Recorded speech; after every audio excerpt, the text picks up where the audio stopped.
viajó hacia allí desde la aldea de Nazaret de Galilea. Llevó consigo a María, su prometida, quien estaba embarazada.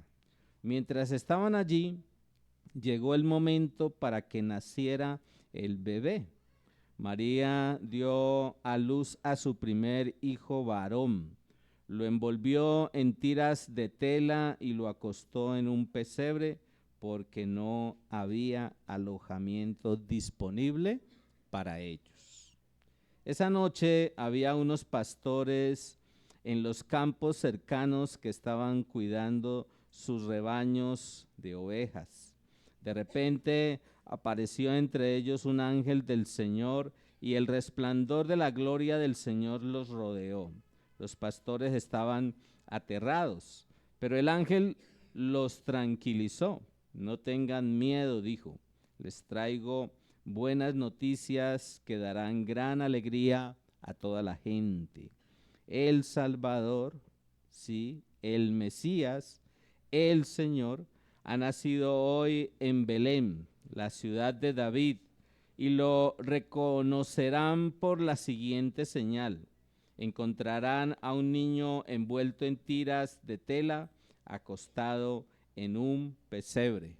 De pronto se unió a ese ángel una inmensa multitud, los ejércitos celestiales, que alababan a Dios y decían: gloria a Dios en el cielo más alto y paz en la tierra para aquellos en quienes Dios se complace. Cuando los ángeles regresaron al cielo, los pastores se dijeron unos a otros: vayamos a Belén, veamos esto que ha sucedido y que el Señor nos anunció. Fueron deprisa a la aldea y encontraron a María y a José, y allí estaba el niño, acostado en un pesebre. Después de verlo, los pastores contaron a todos lo que había sucedido y lo que el ángel les había dicho acerca del niño. Todos los que escucharon el relato de los pastores quedaron asombrados, pero María guardaba todas estas cosas en el corazón y pensaba en ellas con frecuencia. Los pastores regresaron a sus rebaños, glorificando y alabando a Dios por lo que habían visto y oído. Todo sucedió tal como el ángel les había dicho. Y aquí encontramos una escena espectacular. Creo que una de las cosas que más nos gusta a nosotros los seres humanos es que nos cuenten historias, que nos narren algún suceso. Algunos decimos que somos especialistas en guardar secretos, ¿cierto? Nos gusta oír, oír mucho, ¿cierto? Las cosas que suceden. Y es interesante ver cuando nosotros podemos conocer cosas que son significativas para nuestra vida. Y como les decía ahora, para nosotros es importante conocer historias, pero que sean historias reales. A veces a uno le narran o le presentan una narrativa de sucesos o de acontecimientos que han pasado, pero que no son reales. La narrativa, el estar repitiendo tantas mentiras, a veces nos llevan a nosotros tener un pensamiento o una idea o un conocimiento de sucesos que uno cree que fueron así.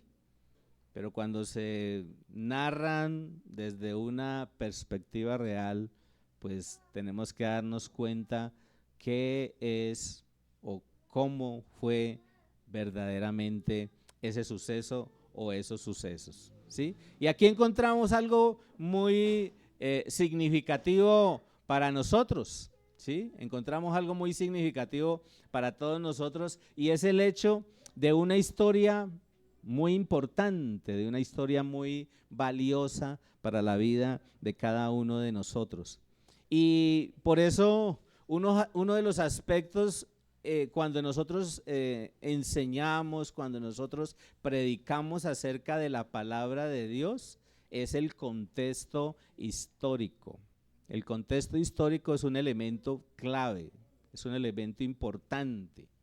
A nosotros nos enseñan que cuando vamos a enseñar algo, predicar acerca de algo, tenemos que hablar del contexto cultural, tenemos que hablar del contexto o del abismo cultural, del abismo histórico, y eso nos da un panorama más real de lo que se está narrando en la Biblia, ¿sí? Hay un abismo cultural, hay un abismo histórico que debemos conocerlo.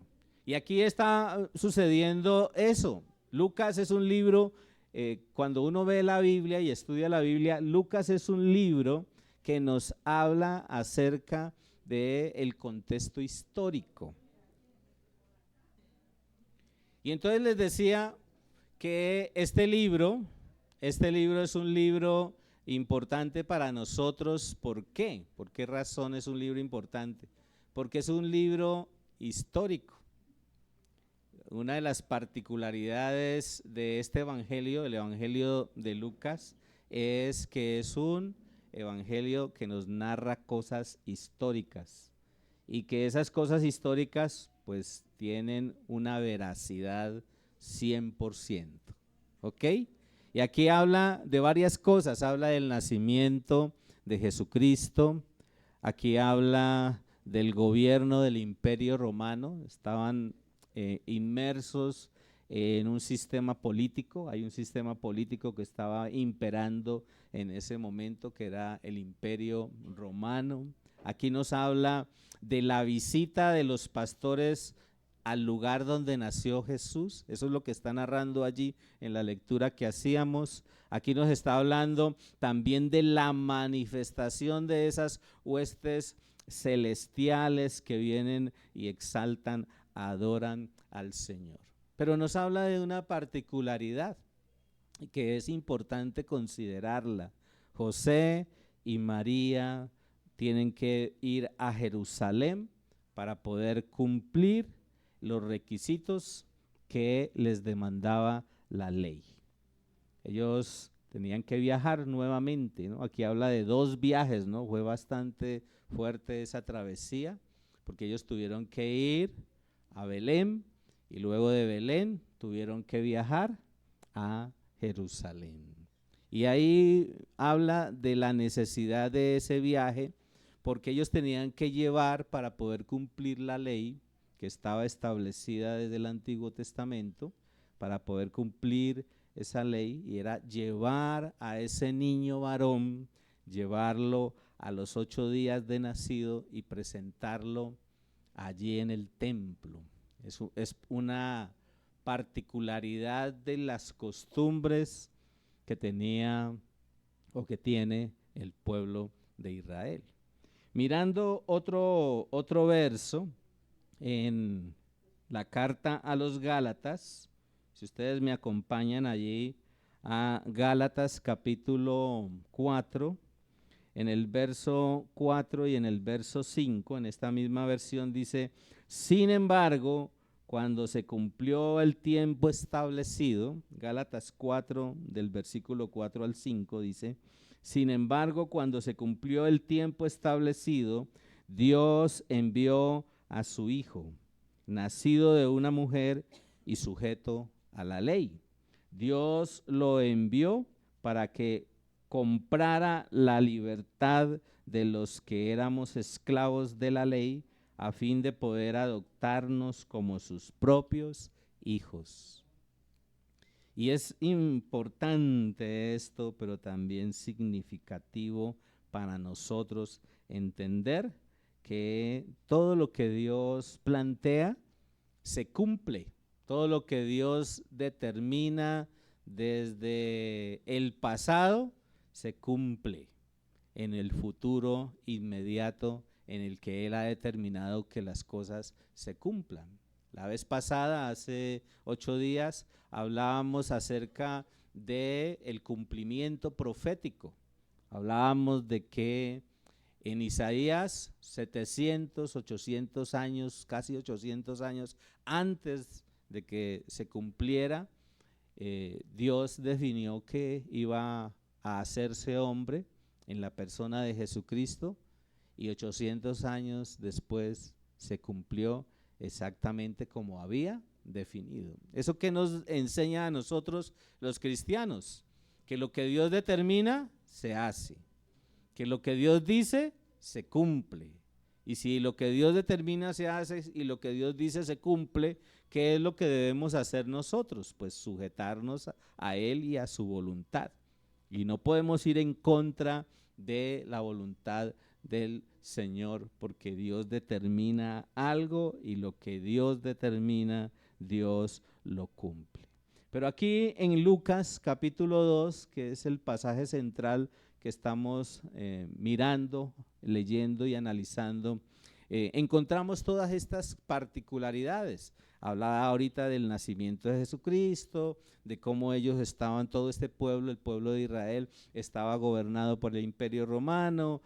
Vemos allí una escena donde los pastores vienen y visitan al niño en el pesebre. Vemos allí la manifestación de esas huestes espirituales. Vemos a José y María moviéndose en esos viajes que tuvieron que desarrollar, pero también, si usted sigue leyendo el capítulo 2, encontramos esa canción que expresa, que manifiesta Simón, o Simeón mejor, Simeón y Ana, ¿sí? Ana, que era una mujer y un hombre de mucha consagración espiritual. Pero también todo este capítulo, no quise leerlo todo este capítulo nos habla de un aspecto clave, y es la infancia de Jesús. Jesús nace como nosotros nacemos, como todo ser humano nace y desarrolla una infancia como cualquier niño, de una manera normal, como cualquier niño que nace y se va desarrollando. Y eso es extraordinario. Si usted me acompaña allí, ya le digo el versículo 52 de este capítulo. Versículo 52 dice: Jesús crecía en sabiduría, en estatura y en el favor de Dios y de toda la gente. Y nosotros encontramos aquí en Lucas capítulo 2, versículo 52, encontramos allí la infancia de Jesús, pero el desarrollo también está dando referencia a la manera como Él se desarrolló como un ser humano de una manera natural, como todos lo hacemos, ¿no? Como todos lo hemos hecho. Nacimos, hemos ido creciendo, ¿cierto? Pero ahí enfatiza tres cosas: que crecía en sabiduría, o sea, su aspecto mental se desarrolló intelectualmente; que crecía en estatura, su aspecto físico, o sea, no se quedó un bebecito como muchos lo imaginan, ¿no? Mucha gente en la tradición en diciembre lo imagina a Jesús un bebecito ahí en el pesebre, ¿no? No, Jesús no se quedó como un bebecito ahí en el pesebre, sino por el contrario, creció en estatura, dice allí, que hace referencia al desarrollo de su aspecto físico, pero también dice que Jesús crecía en favor ante Dios y los hombres, y eso tiene que ver con su aspecto espiritual. O sea, desarrolló su vida espiritual como deberíamos desarrollarla todos nosotros. Así como nosotros deberíamos desarrollar nuestra vida espiritual, asimismo también Él la desarrolló y nos dejó ese modelo, ese ejemplo de que al hacerse hombre podía desarrollarse de una manera integral. Lucas tiene unos antecedentes. Este libro, como les decía, tiene un carácter histórico bastante rico y tiene detalles, o sea, muchos detalles. Hay gente que sabe contar bien la historia, ¿sí? Hay gente que sabe contar bien el cuento, ¿no? Uno a veces se pone a hablar con algunas personas y uno se queda allí rascándose la cabeza y dice, ¿qué era lo que quiso decir? ¿Sí? O dijo esto, o le entendía así, le entendía así. A mí me gusta mucho periódicamente buscar los programas que saca por YouTube Diana Uribe. Ella es una historiadora y cuenta de una manera extraordinaria, cuenta la historia, cuenta de una manera bien detallada los acontecimientos y lo hace con una narrativa muy particular y uno se emociona cuando oye a esta mujer contando la historia. Y uno tiene que buscar y apropiarse de estas personas y aprovechar lo que estas personas conocen para uno poder saber bien cómo fue la cosa, cómo fue el cuento, decía alguien, ¿no? Cómo sucedió el cuento. Y aquí vemos entonces algunos antecedentes, el carácter histórico de este libro. Lucas es un libro que fue escrito exclusivamente para los griegos y para personas intelectuales. O sea, Lucas era un médico, era un hombre, era médico, pero también era historiador. Y es uno de los historiadores que nosotros encontramos allí en la Biblia. Pero Lucas tiene un gran propósito, el libro tiene un gran propósito espiritual. ¿Y cuál es el propósito espiritual de este libro? Poder presentar al Dios hecho hombre. Y eso es uno de los aspectos teológicos más relevantes que nosotros podemos encontrar en este libro.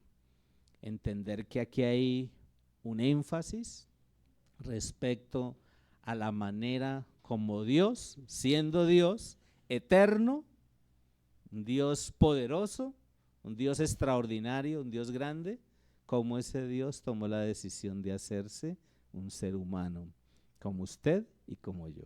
Eso es increíble, ¿sí? Y entender eso y entender el propósito por el cual Él se hizo hombre, pues es lo que nosotros hoy tenemos que resaltar, pero también tenemos que celebrar. Navidad es para eso, para recordar la manera como Dios se hizo hombre y cómo Él desarrolló ese propósito que nos ha permitido a nosotros, al aceptarlo como Señor y Salvador, tener la oportunidad de disfrutar de un regalo que es la vida eterna. Y aquí también habla de algunos aspectos geopolíticos que tienen que ver con las naciones que sirvieron al establecimiento del cristianismo. Y uno encuentra que hay 3 naciones que enfatiza este libro. Una de ellas pues son los judíos, y aquí está el elemento religioso. El elemento del religioso de los judíos fue colocando piso para que se fuera proyectando el nacimiento o se fuera proyectando el establecimiento del cristianismo en esta tierra. Pero esta otra nación, la otra nación son los griegos, y ellos con su ciencia, con sus artes, contribuyeron también al establecimiento del cristianismo. Y está el aspecto político de los romanos, que ellos con sus normativas, con sus leyes, con sus sistemas de gobiernos, fueron estableciendo también esa plataforma. Uno encuentra en los evangelios otra curiosidad. Por ejemplo, en el evangelio de Mateo uno encuentra que Mateo fue escrito para el pueblo judío. En el caso del evangelio de Marcos, el evangelio de Marcos fue escrito para los romanos. Y en el caso de Lucas, Lucas fue un libro o un evangelio escrito para los griegos. Y esas son cosas interesantes que deberíamos conocer. Y otro elemento es el idioma. Nosotros deberíamos saber hablar bien nuestro idioma. Cometemos muchos errores, ¿no? Yo cometo muchos errores en el uso del idioma. Y nosotros también cometemos muchos errores en el uso del idioma español. Y a veces no sabemos hablar bien nuestro idioma y tampoco sabemos hablar otro idioma, y deberíamos saber. Los papás que tienen sus niños pequeños y en proceso de formación y de desarrollo deberían enfatizarle mucho a sus niños y a los jóvenes en aprender otro idioma. Idiomas que se pueden utilizar en tantos lugares, en tantas partes. Porque uno no sabe en el proyecto de vida que Dios tiene con nosotros a dónde nos va a llevar, ¿sí? O con qué tipo de personas nos va a permitir relacionarnos, ¿sí? Y deberíamos saber no solamente nuestro idioma, sino que deberíamos saber otros idiomas. A veces somos muy perezosos intelectualmente, ¿sí? Y tenemos que de alguna manera aprender de los griegos que desarrollaron arte, ciencia, mucho conocimiento. Y el idioma griego fue un vehículo que Dios aprovechó para la difusión del evangelio, ¿sí? Y uno de los personajes en la historia fue Alejandro Magno, ¿no? Alejandro Magno permitió que a través de ese idioma se llegara a tantos lugares, a través de todas esas invasiones y guerras, llegar a tantos lugares, y detrás de eso se podía llevar el mensaje del evangelio. Pero aquí tenemos también antecedentes bíblicos que deberíamos nosotros considerar. Allí en Lucas, volviendo nuevamente a la lectura del capítulo 2, en el versículo 1 y en el versículo 2 dice: en esos días Augusto, el emperador de Roma, decretó que se hiciera un censo en todo el imperio romano. Este fue el primer censo que se hizo cuando Cirenio era gobernador de Siria. Y entonces encontramos un detalle aquí, y es que se establece un censo para todo el mundo civilizado de la época. Se estableció un censo. ¿Y quién lo establece? Pues el emperador, ¿cierto? El César lo establece. Ahora, ¿por qué establece este censo? Porque como era un imperio tan grande y tan poderoso, él quería tener un ejército fuerte que pudiera controlar todo ese imperio, pero también quería tener una vida sabrosa, ¿sí? Entonces, como quería tener una vida sabrosa, necesitaba el censo. ¿Para qué? Necesitaba el censo para saber cuánta gente había y establecer a cada provincia una serie de impuestos que le permitieran vivir una vida sabrosa, ¿sí? Dígale al que está ahí a su lado, afortunadamente, diga al que está a su lado, afortunadamente, la vida sabrosa nos la da el Señor. Entonces, hay aquí este personaje, César Augusto. Este personaje adopta ese nombre. Augusto, aunque nosotros le hemos colocado a muchas personas, a muchos de nuestros familiares, Augusto no es un nombre, sino un apelativo que tiene una connotación espiritual, ¿sí? Y entonces él se adopta ese nombre, César Augusto, como el emperador. Y este personaje histórico, César Augusto, fue hijo adoptivo del emperador Julio César, y es un personaje que se conoce en esta época porque, como lo dice aquí en estos dos versículos, él establece una ley de impuestos para todo el imperio, porque quería tener una serie de recursos que le permitieran pues tener un buen ejército y tener buenos recursos para vivir esa vida que él quería, ¿sí? Y también hace referencia a un primer censo. Este es el primer censo y esta es una referencia histórica. El primer censo, cuando, dice ahí la Biblia, cuando Cirenio era gobernador de Siria. Entonces hay muchos detalles históricos aquí y detalles históricos que nos ubican en un contexto histórico. Y en ese contexto histórico fue que tomó la decisión nuestro Dios eterno de venir a este mundo y hacerse hombre, nacer a través de una doncella, de una señorita que no había tenido relaciones sexuales con ningún hombre, pero por el poder del Espíritu Santo quedó embarazada. Eso es un misterio, ¿no? Por eso se conoce como el misterio de la encarnación, ¿sí? Y este misterio de la encarnación rompe nuestra lógica, ¿no? Porque uno dice, en nuestra lógica, un hombre y una mujer tienen relaciones sexuales y si la mujer está en su etapa de ovulación, queda embarazada, ¿sí? Y esta doncella quedó embarazada de una manera sobrenatural. Y por eso es que es tan relevante esta parte de lo que nos narra la palabra de Dios.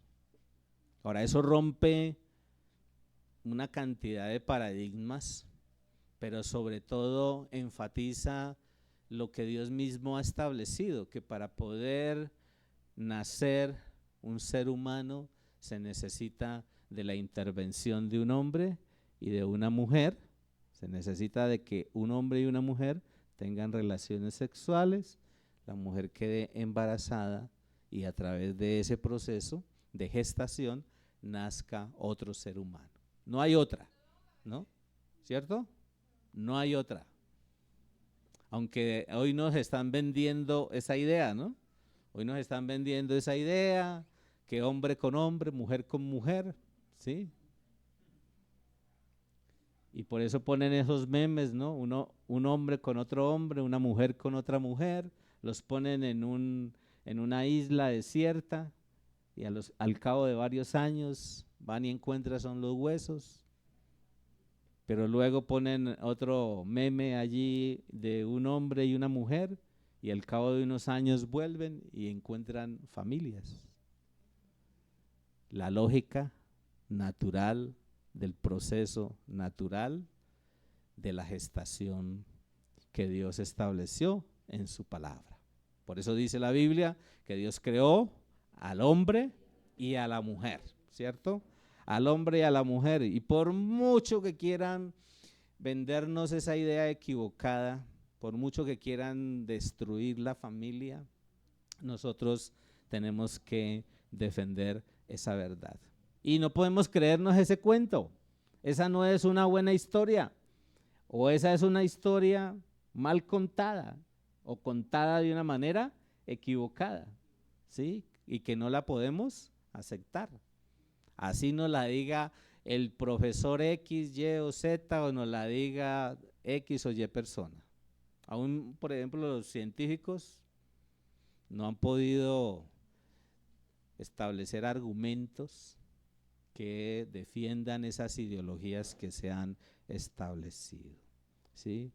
Dios puede hacer que nosotros nos hagamos conscientes de la verdad en la medida en que meditamos en esa verdad. Y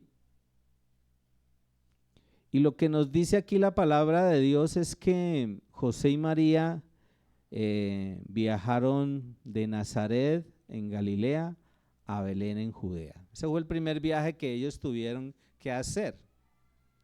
Ahora uno ve que a Dios no se le escapa absolutamente nada.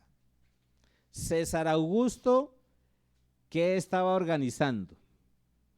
Se le ocurrió la brillante idea de hacer un censo a César Augusto, ¿sí? ¿En dónde estaba José y María? Estaban en Nazaret. Allí estaban en Nazaret. José había pasado por un momento difícil, no sabía qué hacer. Su comprometida, su novia, todavía no eran casados, su novia, ¿sí?, la que iba a ser su futura esposa, salió embarazada. Y él, un hombre, lo que nos da a entender la Biblia era que él era mayor que ella y era un hombre muy respetuoso y quiso de una manera muy prudente tratar el caso. Dijo, la manera correcta es darle la carta de divorcio, ¿cierto? Pero evitando que se supiera para que ella no fuera afectada. Y se ve allí que era un hombre devoto, ¿cierto? Pero ahí intervino Dios y en un sueño Dios se le revela y le dice, acepta lo que está pasando, acéptalo porque eso tiene que ver con esto, con esto y con esto. Y entonces Dios determina su propósito. Y entonces están ahí bien chévere, José y María en Nazaret, y a César Augusto se le ocurre tremenda idea. ¿Idea para qué? Para sus propósitos, para sus intereses, ¿no? Él quería tener un ejército bien poderoso, entonces organizó allí un grupo de gente y quería tener un grupo poderoso y quería tener recursos para manejar el imperio, para vivir y tomar la vida como él la quería, bien rico, bien delicioso, ¿cierto? Y Dios utiliza esas circunstancias para hacer mover a un hombre y a una mujer embarazada de Nazaret a Belén. ¿Y para qué? Pues para que se cumpla su propósito, porque Dios tiene todo determinado. Por eso mira el que está a su lado y dígale, Dios cumplirá sus propósitos con cada uno de nosotros. ¿Sí? Usted se puede torcer, usted se puede ir a la derecha. Bueno, yo estoy rascándome la cabeza porque no entiendo por qué algunos se han ido para la izquierda y otros para la derecha, ¿sí? Pero independiente de para donde usted se vaya, si usted inicialmente tomó la decisión de aceptar a Cristo, tarde que temprano Dios lo vuelve y lo trae. Y con lazos de amor empieza a traerlo. Y algunas veces va a tener que darle cocachos. ¿Sí? Para que usted como que se sacuda, reaccione y acepte acercarse nuevamente a Dios. Dios siempre va a cumplir los propósitos con cada uno de nosotros y cumple los propósitos que Él ha establecido. Y entonces Dios dijo, César Augusto va a establecer un censo y producto de eso le va a tocar a José y a María trasladarse a Belén, y allí en Belén es donde está profetizado que van a ser el Mesías. ¿Sí? Y voy a poner un poco de testigos para que haya evidencia de que esto que yo dije y esto que se va a dar, cuando se dé, haya gente que cuente bien el cuento, que cuente bien la historia. ¿Sí? Y de eso nos está hablando allí Lucas. Es extraordinario ver esto, ¿no? Que hoy no podemos encontrar por ningún lado a César Augusto, ni sus planes, ni sus propósitos, ni el imperio romano, pero sí podemos encontrar a un Dios que se hizo hombre en Jesucristo, que hizo su obra y que muchos de nosotros al aceptarlo podemos estar disfrutando de la vida eterna. ¿Sí? Lo cierto de todo esto que yo encuentro aquí en este pasaje es que César Augusto fue un instrumento en las manos de Dios. Fue un instrumento para que se cumpliera lo que él había profetizado a través de sus profetas. Recordaba otra referencia bíblica, Miqueas 5:2. Este profeta, el profeta Miqueas, en el versículo 2 dice: pero tú, oh Belén, Efrata, eres solo una pequeña aldea entre todo el pueblo de Judá.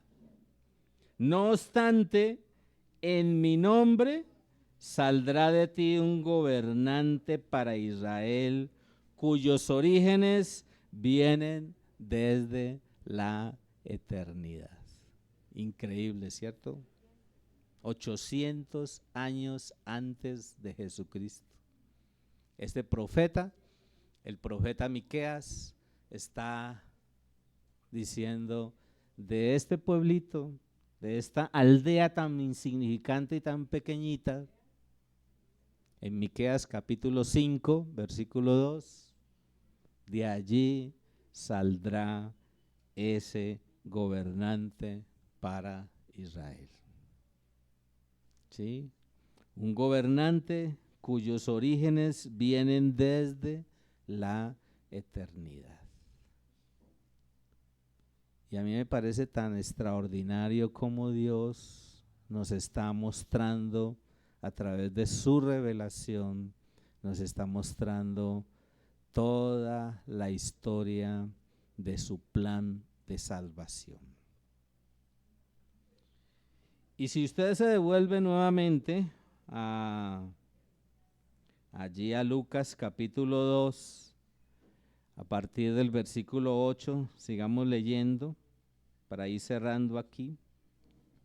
Esta otra parte también muy interesante, ¿no? Dice: esa noche había unos pastores en los campos cercanos que estaban cuidando sus rebaños de ovejas. Y por eso es que nosotros podemos decir, y lo dicen muchos estudiosos de la Biblia, que el Señor Jesús no nació en invierno, porque si hubiera nacido en invierno, los pastores no estarían a la intemperie, ¿cierto?, con las ovejas, ¿sí? Por eso algunos, aunque la Biblia no nos da exactamente la fecha en que nació Jesús, ni la fecha en que fue crucificado, no nos lo da exactamente, sí nos hace énfasis en que nació y murió. Pero algunos estudiosos dicen que fue entre septiembre y octubre en que nació, ¿sí? Y bueno, a eso hay muchas explicaciones respecto a esto, pero nos centramos en esta escena tan especial. Dice: esa noche había unos pastores en los campos cercanos que estaban cuidando sus rebaños de ovejas. De repente apareció entre ellos un ángel del Señor, y el resplandor de la gloria del Señor los rodeó. Los pastores estaban aterrados, pero el ángel los tranquilizó. No tengan miedo, dijo, les traigo buenas noticias que darán gran alegría a toda la gente. El Salvador, sí, el Mesías, el Señor, ha nacido hoy en Belén, la ciudad de David. Y lo reconocerán por la siguiente señal: encontrarán a un niño envuelto en tiras de tela, acostado en un pesebre. Y para mí es muy significativo esta partecita, porque cuando uno entiende quién es Dios, cuando uno ve la recepción aquí de Jesús, cuando uno ve aquí el anuncio de los ángeles a los pastores, encuentra que hay un momento de alegría y gozo, y es un momento de alegría y gozo extraordinario. Pero también aquí hay un énfasis muy grande respecto a la humanidad de Jesús.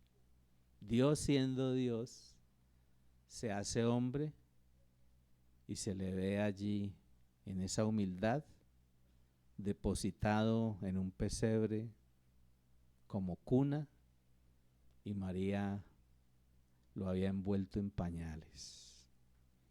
Eso es un acto de humildad impresionante, que nos tiene que llevar a nosotros a sensibilizarnos y entender que hay un Dios que nos ama, que hay un Dios que se compadece de nuestras debilidades, que hay un Dios que nos conoce, que nos comprende, pero que también nosotros podemos conocer si nos relacionamos con Él, ¿sí? Si nos acercamos a Él. ¿Qué hicieron los pastores cuando oyeron el anuncio del ángel? Fueron, ¿no? Más adelante, y por el tiempo vamos a dejar allí, pero más adelante vemos que los pastores fueron y encontraron al bebé como les habían dicho como le había dicho el ángel, lo encontraron envuelto en pañales, ¿sí? Si ustedes lo miran más allá, ¿no? Cuando dice allí en el versículo 15, cuando los ángeles regresaron al cielo, los pastores se dijeron unos a otros, vayamos a Belén. O sea, la manifestación del ángel y todas esas huestes celestiales allí en ese lugar no fue Belén, fue a los pastores, ¿sí? Y ellos fueron a Belén y allí sucedió tal como se les había anunciado. Entonces hay testigos, ¿cierto? Que está narrado aquí en la palabra del Señor. Qué increíble poder nosotros entender que lo que Dios ha dicho se ha cumplido. Lo que Dios ha dicho y no se ha cumplido todavía, se cumplirá. Si Dios te ha dicho que te ama, manifestará su amor por ti. Si Dios ha dicho que te va a usar, Dios obrará y te usará. Si Dios te dice algo y te promete algo, lo cumplirá. Si no lo ha cumplido, yo he visto el cumplimiento de muchas cosas que Dios ha dicho. Y por eso es que debemos buscarlo. No solamente el 21 de diciembre que hacemos la lechona, ¿no? Sino todos los días, 24/7, ¿cierto? Todo el tiempo. Él tiene que ser el centro de nuestra vida. ¿Qué tal si nos ponemos de pie y le damos gracias? Señor, muchas gracias. Gracias por este momento, gracias